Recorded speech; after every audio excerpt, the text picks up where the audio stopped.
My husband will never see what the beautiful Russia of the future will look like, but we must see it.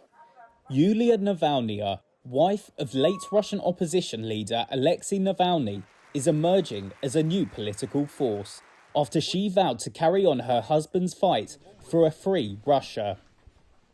The most vocal critic of Russian President Vladimir Putin died on February 16th in an Arctic penal colony. 3 days ago, Vladimir Putin killed my husband, Alexey Navalny. Navalnaya has accused Putin of having her husband killed. The Kremlin has angrily rejected that allegation. Here's what we know about Navalnaya and what her future plans may be.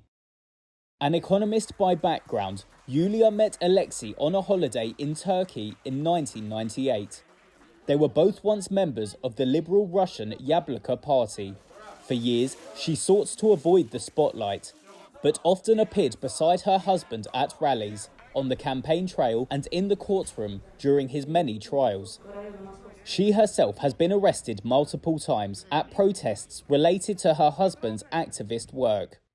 When Navalny was poisoned with a nerve agent in 2020, it was Yulia who pushed for her husband's evacuation from Russia to a German hospital, where he underwent treatment. Following her husband's death, Navalny has promised to continue his work, urging Russians to share her rage against Putin. By killing Alexei, Putin killed half of me, half of my heart and half of my soul. But I still have the other half, and it tells me that I have no right to give up. She has met Western politicians, including US President Joe Biden. Speaking to the European Parliament in Strasbourg, she urged EU politicians to investigate financial flows in the West linked to Putin and his allies. If you really want to defeat Putin, you have to become an innovator.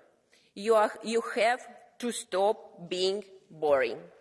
Navalnaya has not yet set out her vision for Russia's opposition, whose leading members are in prison or abroad.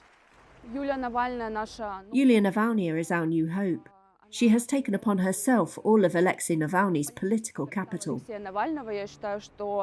Currently living outside Russia, she would risk arrest if she returned, making the task ahead for Navalny's widow even more daunting.